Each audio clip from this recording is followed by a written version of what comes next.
So if you want to do fuel injection on your car, you've got to first take the front of the engine apart. That's step number one.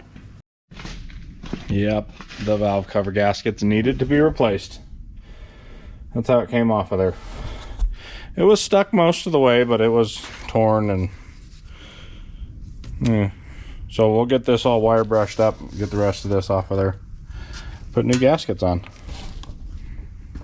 I looked at the push rods and the springs and rocker arms. Those all look okay, as far as I can tell. Nothing looks questionable in here. Looks good to me. I got excited and I forgot to record it. Oh, dang it. Let the carbs off of there. And this here feller is on there. It's not bolted down, it's just sitting on there. Okay, we're looking at options to mount the O2 sensor. So this has headers. They don't come together all the way until right in front of the muffler. So we've got to put this like right there. But the good thing is we can unbolt 2 hangers and then unbolt, there's supposed to be 4 bolts in there, but there's only 3. Unbolt those and pull that whole thing off. And I kind of have it marked where the end of the O2 sensor was at. That needs to go in there. Because we want to put it in there so that we don't have to affect the body any, is the idea. There. Ta-da! Good job, good job. You didn't even have any gasket material on there, doesn't it? No, but that's so much was. It was definitely leaking right there. Yeah. Oh yeah. Because it's all black around there. Yep. Alright, here's our side pipe from the driver's side. And our little indication mark where the O2 sensor may be going. So now we can drill that out.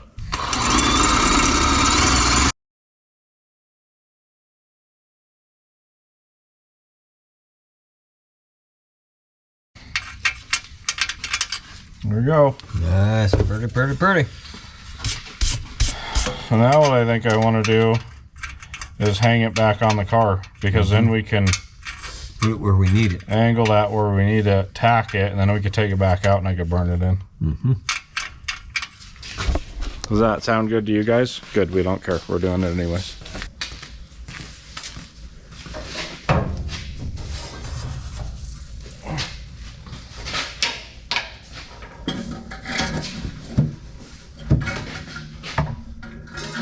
In a bit. That's for sure.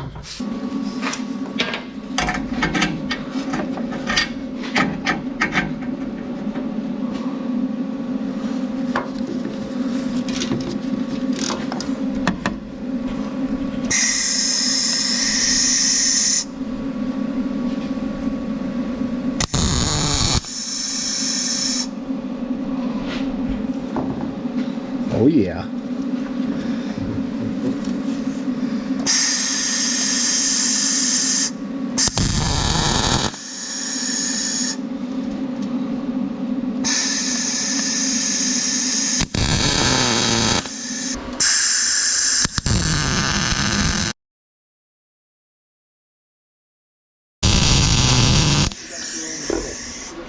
Ta-da! I think I'm gonna set you up right here for a time lapse. So, because it's only me and my digis today. I'm gonna set you up for a time lapse right here so that you could just watch me put the exhaust on there. I don't even know if this is gonna make it in the video or not, but maybe. I don't know.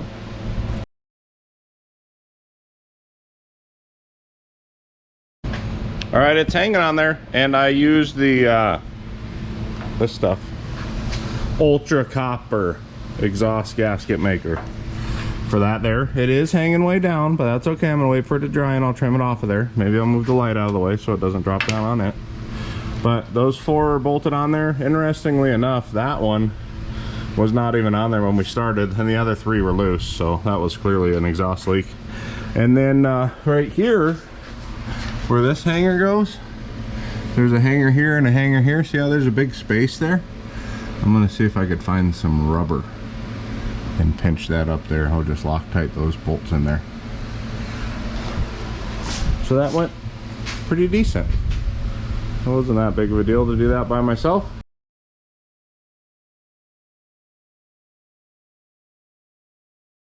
All right, we got the passenger side resealed too. So that one was, there was a lot of black soot all the way around that. So it was leaking for sure. Here's the current problem. O2 sensor wiring, super long. Pigtail, super long. I have it run right here because I don't want it to go under the frame because this car is low to the ground and everything has the potential of hitting. So I did tuck this up here, but what do I do with all this extra length? And how do I hold down this so it doesn't get caught in the linkage or something? So I do have an idea. Let me show you what that idea is right now. All right, here we go. Look at that. Got a couple of clamps up there to hold it, and then it goes up here over the frame, so it's never under the frame. So the O2 sensor wired and installed. All right, I was lucky enough to recruit Dad to do spark plug wires. So look at, he got those bolted in there, and he's running them up here. And he's got half of them done. And I think I'm gonna take the alternator off so I can get to that plug on the side of the water pump, so I can maybe put the coolant temp sensor in there, because that's our only other option. It's either there or it's inside of the block. But the side of the block is a much smaller hole, so I'm not exactly sure if that's what I want to use or not. I'll have to do a bell reducer to reduce up to the new sensor. Dad got all of the spark plug wires and the coil wire made. Look at those. So I'm going to do a little bit of tidying up here because we got the steering in the way, but they look pretty good. And then I was really trying to figure out why I didn't put the frickin' the what is this thing? The pump post filter underneath the car with the pre-filter and the pump. I don't know what I was thinking. So I'm gonna lift this bad mamma jamma up and I'm gonna install this pump. This way there's a pre-filter, pump, post filter, and then just a line, and we'll have two lines going to the back of that. I don't know why I didn't do that. I really don't know, but we're gonna go ahead and fix it right now. I know I had it all nice and neat down here, but I'm an idiot and I forgot this post filter. So tank, pre-filter, pump, post filter. So everything's down here, and if anything leaks, it can leak right here, which is behind where all the heat is at. Look, the exhaust is up there. So if there's any leaks, we shouldn't have any risk of fire or anything. And so that'll be good. So I got this cut down. I'm gonna push this in there. We'll retie the pump wires back up so that's nice and neat. And then we will go back to in the engine compartment, see if we could start terminating some stuff, you know, like the Terminator does. Anyways, let's get back to work. All right, back up top, and I got both of the lines labeled. So this is from the pump, and this is the return. Trying to look at the instructions so that I could figure out which side is the pressure side and which side's the return. So it looks like, with the way that this is mounted, let's verify. Yeah, line in on the back. This is the pump side. See? Pump. And that side's a return. So let's get those trimmed down. We got to do the adapter fittings on those. Those are these guys right here. And then we'll get those installed. Might have to come up with some sort of a hanger or something for it, but we're gonna have to just do what we got to do because we got electrical wiring that's all back here, but we want to tie that up. We don't want that to just be laying the way that it is, so we're gonna have to figure all that stuff out. Once I get those fuel lines terminated, the fuel system will be done, and then I want to take the alternator off, which seems counterintuitive. We're trying to put things together, but there's a plug in the side of the water pump that I'm hoping I could put this here sensor. This is for the Holley system, so that's coolant temp. I'm hoping I could put that in there, and then we could put this plug right back in the side of the block, because see the thread size? I would have to do a bell reducer to reduce up, or if it's reduce, is it induce? So I would have to do a bell inducer? I don't know, but anyways, we don't really want to do that, so let's get the fuel system done. I have help today. Nate's over. He is tying up. Oh, that looks way better. So then they can't get caught up in the steering. Oh yeah. So he's got those spark plug wires tied up over there. We got to plug in the spark plugs, and then I got to take the alternator off because the coolant temp sensor needs to go like right there, and the alternator's right in the way. So that's what I'm working on. Right, meow. Just found something else interesting. So we're trying to get to this here so we could take it out to put our coolant temp sensor in there. Well, in order to do that, I need to remove the alternator bracket, and in order to do that, I needed to remove the water pump pulley. Well, look at how deformed the front of this thing is, where the bolts go in there. So it had this spacer on there, which I'm assuming we were using to try and get better alignment. Well, instead of running the studs through the solid part of the spacer, they ran it through the hollow part of the spacer, so it like completely deformed that. And then we were looking at this guy. Look at these. I mean, I guess they're not hitting anything, but good God, they're close enough. Well, tight. Thermal growth.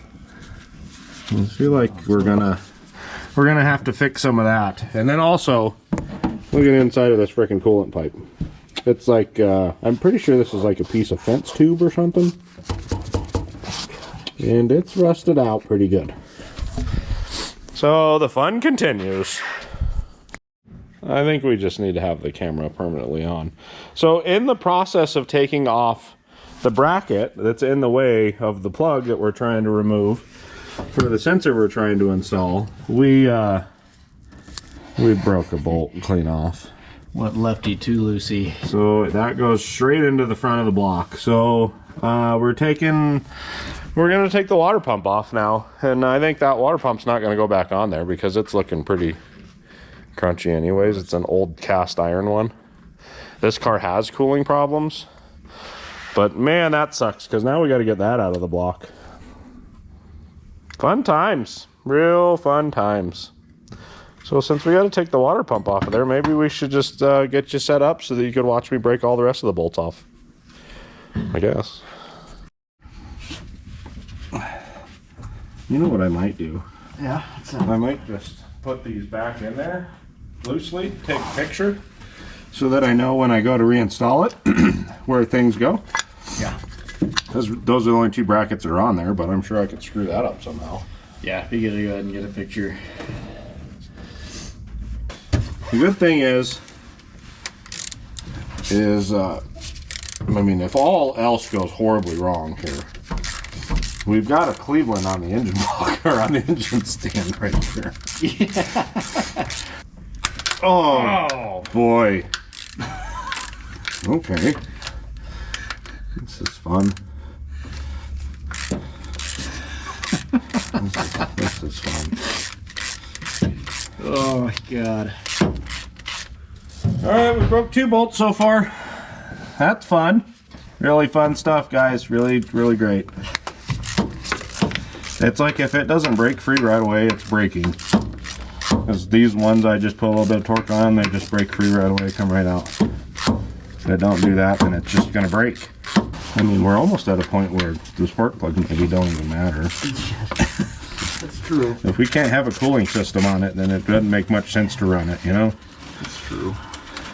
But it would be good to have it done. Yeah. Oh, you son of a bitch. Okay, that bolt's broken, so we don't care about it anymore. Ta-da! Well, the good thing is we're losing weight, so race car, you know. Oh yeah, weight reduction.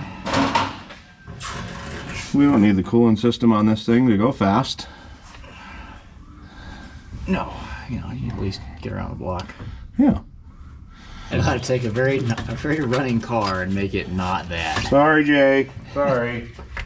Really not meaning to destroy this thing, but you know, I gotta get to things in order to do things. Better than in the shop than on the track, right? Yeah. Oh yeah. Oh, yep, there's some coolant in there, I think.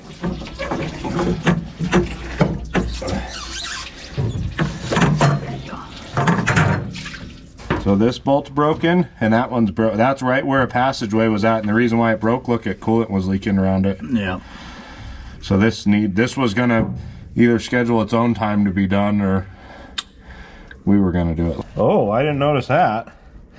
That's a bunch of sludge. Look at this goodness. Yum. That's what you want in your water pump. That whole cavity is cramped. That's just a void too, so it was definitely leaking from in here into there, and then the broken bolts were right here and right here. All right, I think we have to take the harmonic balancer off in order to get that front cover off. This here needs to have a seal behind it, and I think we've got to, I don't know, maybe I'll take that pointer off and see if that whole thing comes out of there, but I'm pretty sure it won't. Biscuits.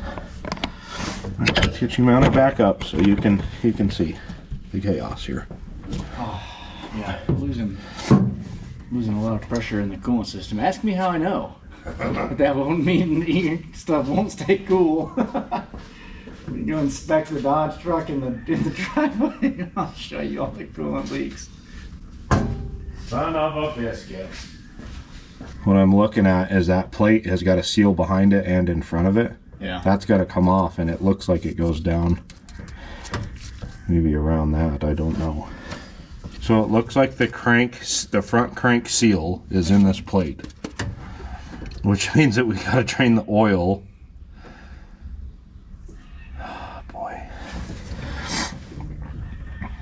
We got to pull the harmonic balancer off. I mean, should we pull the balancer off? You'll be able to see the bottom of it clearly. Yeah. We have to. We don't have a choice. We have a nice harmonic balancer puller. I wonder what size that bolt is. It feels 7/8, 15/16 maybe. Not that one. Ooh, that's the one. There you go. The second one, that's pretty good.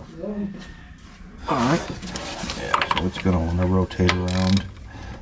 You want to try and hold it and see? Yeah. Yeah, oh yeah. Progress! Yeah, look at that. God, teamwork makes the dream work. My bench is getting small over here with all of these. I wasn't anticipating taking all this apart. My bench is bigger bench. My bench is running out of space here. Taking the whole front of the motor apart. This was not the plan. Yeah, it's got a pretty good sized groove in that where the oil seal goes. Like one that's not supposed to be there?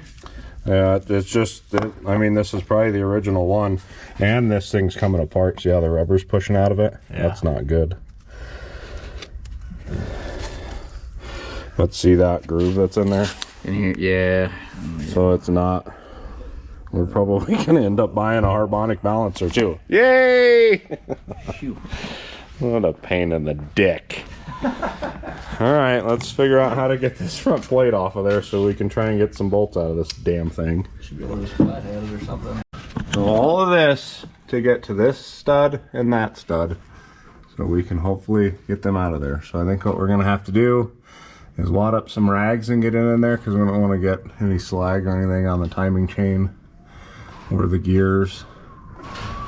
And then take a wire brush and clean up those bolts the best that we can, and then get a couple of nuts and put them over there. And we're gonna have to weld them hot so we can hopefully break free the threads in the block. We can probably get these out of there.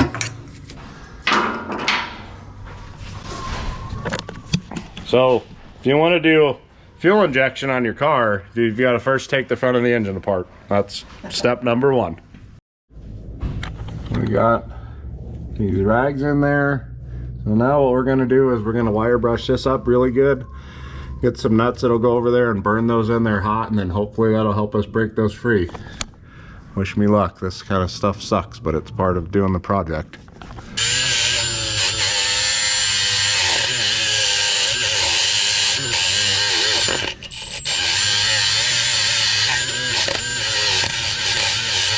This one's kind of shallow. We might see if we could slide a washer on there, a real thin one, so that we don't burn up against the block.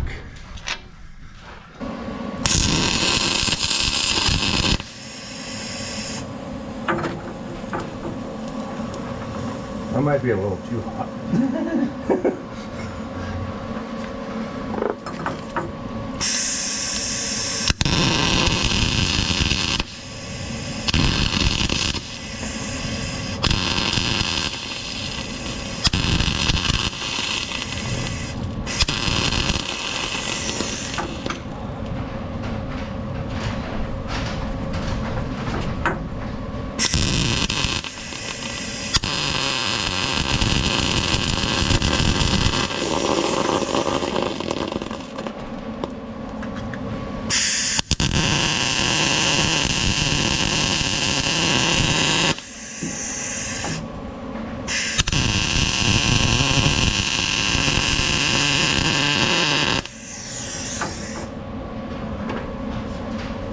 Alright, now what we gotta do, we're gonna try and, oh yeah, baby. Coming out? This one is. Alright. What's in bolts? Yeah, the trick is you get it hot and you start taking it apart right away. Well, that one's moving.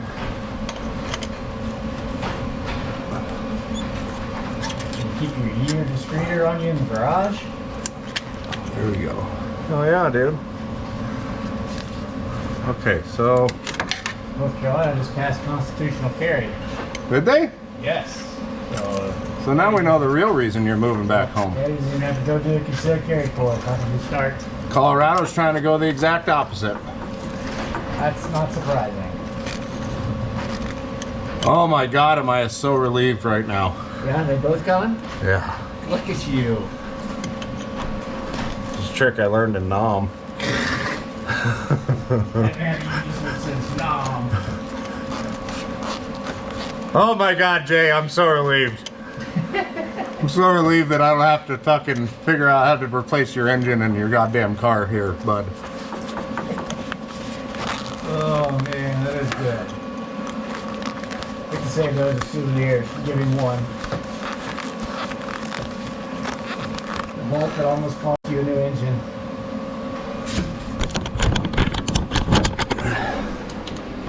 All right, so here's the end result. Oops. Take my bloody glove off. There we go. Got those guys extracted. I used 2 different size nuts because this one was really long, so I needed a bigger hole in there. And I put the washer on the back side of it. This way you don't accidentally weld to the block. And they came right out. So now we're to a point where we can go grab some lunch and then see if the auto parts stores have got some parts. If they do, great. If they don't, then we're going to order parts. That's where we're at.